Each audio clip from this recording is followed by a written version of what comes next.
હાલ જોઈએ તો આજે 23 નવેમ્બરનો દિવસ છે અને અત્યારે આપણે ત્યાં ઠંડીનું વાતાવરણ જોવા મળી રહ્યું છે. ધીમે ધીમે શિયાળાની શરૂઆત થઈ રહી છે અને ખેડૂતો અત્યારે જીરું, ચણા, ઘઉં જેવા શિયાળુ પાકોનું વાવેતર કરી રહ્યા છે અને અનેક વિસ્તારોમાં વાવેતર થઈ પણ ચૂક્યું છે. ત્યારે હાલમાં ચારે બાજુ જે ચર્ચા થઈ રહી છે કે આવનારા દિવસોમાં માવઠાની શક્યતાઓ છે, ત્યારે જગતના તાતના મનમાં પણ એ જ પ્રશ્ન છે કે શું ફરી કોઈ માવઠું થશે અને થશે તો કયા વિસ્તારોમાં થશે અને ક્યારે થશે, તેને લઈ હવામાન વિભાગ દ્વારા આજે મોટી જાણકારી આપવામાં આવી છે.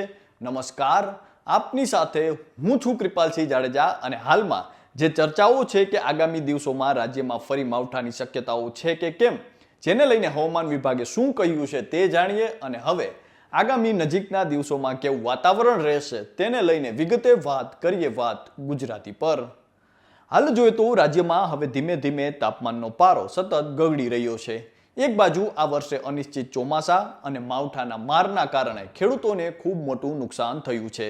ત્યારે ખેડૂતો હવે ખૂબ આશાથી શિયાળુ પાકનું વાવેતર કરી રહ્યા છે, પરંતુ આ વર્ષે જોઈએ તો બંગાળની ખાડી હજુ પણ સક્રિય છે અને અત્યારે તેમાં એક મોટી સિસ્ટમ બની છે અને ધીમે ધીમે આ સિસ્ટમ ગંભીર સ્વરૂપ ધારણ કરી રહી છે.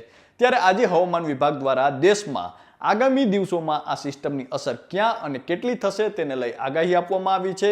ત્યારે હવામાન વિભાગના જણાવ્યા અનુસાર જોઈએ તો હાલ બંગાળની ખાડીમાં સાયક્લોનિક સર્ક્યુલેશન ઊભું થયું છે, જે આગામી સમયમાં સેન્યાર નામના વાવાઝોડાનું સ્વરૂપ ધારણ કરી શકે છે. કારણ કે શુક્રવારે એટલે કે પરમ દિવસે આ સિસ્ટમે વધુ ગંભીર સ્વરૂપ ધારણ કર્યું. ત્યારે હવામાન વિભાગે અંદમાન અને નિકોબાર દ્વીપ સમૂહોમાં ભારે વરસાદની આગાહી વ્યક્ત કરી છે અને માછીમારોને પણ દરિયો ન ખેડવાની સૂચના આપવામાં આવી છે. આ સિવાય કેરળ, તમિલનાડુ, આંધ્રપ્રદેશ, તેલંગાણા અને ઓડિશાના તટીય વિસ્તારોમાં પણ આ સિસ્ટમના કારણે ભારેથી અતિ ભારે વરસાદ પડવાની શક્યતાઓ વ્યક્ત કરવામાં આવી છે. ત્યારે પ્રશ્ન એ છે કે ગુજરાત પર આ સિસ્ટમની અસર થશે કે કેમ, તો તેને લઈને જો વાત કરીએ તો તાજેતરમાં આંધ્રપ્રદેશના દરિયા કિનારે મેન્થા નામનું વાવાઝોડું સર્જાયું હતું અને જેના કારણે રાજ્યના કેટલાક ભાગોમાં વરસાદ પડ્યો પણ હતો. બીજી બાજુ ગુજરાતના તટીય વિસ્તારોમાં અત્યારે અરબ સાગરમાં એક લો પ્રેશર એરિયા પણ સર્જાયો છે, જે ગુજરાત તરફ આગળ વધવાની બદલે સોમાલિયા તરફ આગળ વધે તેવી શક્યતાઓ છે. તેથી ગુજરાતની ઉપર તેની કોઈ અસર થાય તેવી શક્યતાઓ હાલ દેખાતી નથી. આ ઉપરાંત જોઈએ તો અત્યારે આગામી નજીકના દિવસોમાં રાજ્યમાં કેવું વાતાવરણ રહેશે તેને લઈને જો હવે વાત કરીએ તો હવામાન વિભાગના જણાવ્યા મુજબ સૌરાષ્ટ્ર, કચ્છ સહિત સમગ્ર ગુજરાતમાં આકાશ અત્યારે ચોખ્ખું રહેશે અને વાદળો જોવા નહીં મળે. આગામી દિવસોમાં આવી જ રીતે હવામાન સ્થિર રહેશે અને તાપમાનનો પારો પણ ખાસ ગગડશે નહીં. એટલે કે આ સિવાય રાજ્યના મોટા ભાગના શહેરોમાં મહત્તમ તાપમાન 28 થી 31 ડિગ્રી સુધી રહે તેવી શક્યતાઓ છે, જ્યારે લઘુત્તમ તાપમાન એટલે કે નીચું તાપમાન 11 થી 17 ડિગ્રી આસપાસ રહે તેવું એક અનુમાન છે.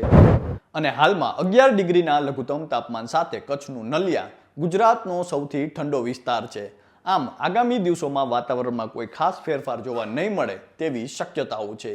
જોકે આ તાપમાનની વચ્ચે બંગાળની ખાડીમાં ઊભી થયેલી સિસ્ટમ ચક્રવાતનું સ્વરૂપ ધારણ કરે છે કે કેમ તથા તેની ગુજરાત પર અસર થશે કે કેમ તેના વિશે હાલમાં આગાહી કરવી વહેલું ગણાશે, પરંતુ હાલની પરિસ્થિતિ પ્રમાણે જોઈએ તો આ સિસ્ટમને કારણે ગુજરાતમાં વરસાદ પડે તેવી શક્યતાઓ હાલ દેખાતી નથી. તો આ તો હતી હવામાન વિભાગની આગાહી. હવે ગુજરાતના જાણીતા હવામાન નિષ્ણાંત અંબાલાલભાઈ પટેલની આગામી દિવસોની આગાહી વિશે જો વાત કરીએ તો હવામાન નિષ્ણાંત અંબાલાલભાઈ પટેલે અમારી સાથેની ટેલિફોનિક વાતચીતમાં જણાવ્યું છે.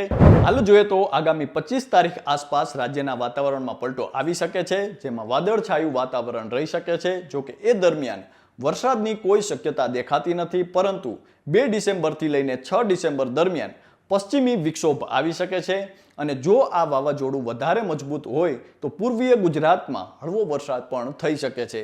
સાથે જ દક્ષિણ ગુજરાતના સુરત, વલસાડ અને સૌરાષ્ટ્રના અમરેલી જેવા વિસ્તારોમાં પણ હળવો વરસાદ પડી શકે છે. ત્યારબાદ પણ બંગાળ ઉપર જે એક સિસ્ટમ છે તે સક્રિય રહેશે અને ડિસેમ્બરના 3જા કે 4થા સપ્તાહમાં પણ હવામાનમાં પલટો આવી શકે છે. જોકે ઠંડીને લઈ અંબાલાલ કાકાએ જણાવ્યું છે કે આ વર્ષે લાનીનો સક્રિય થવાને કારણે સારી એવી ઠંડી પડવાની શક્યતા છે. 22 ડિસેમ્બર બાદ રાજ્યમાં તીવ્ર ઠંડી પડી શકે છે. 27 ડિસેમ્બર બાદ ઠંડીને વધુ વેગ મળશે. જોકે સાથે ભેજ આવે તેવી પણ શક્યતાઓ છે અને આ વર્ષે એકંદરે સારી એવી ઠંડી પડવાથી શિયાળુ પાક પણ સારા થાય તેવી શક્યતાઓ છે.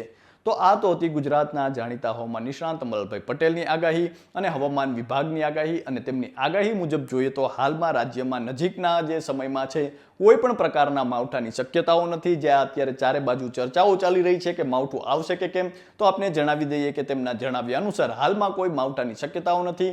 પરંતુ ત્યારબાદ છે રાજ્યમાં ક્યાંક ને ક્યાંક આગામી સમયમાં વાતાવરણમાં પલટો આવી શકે છે.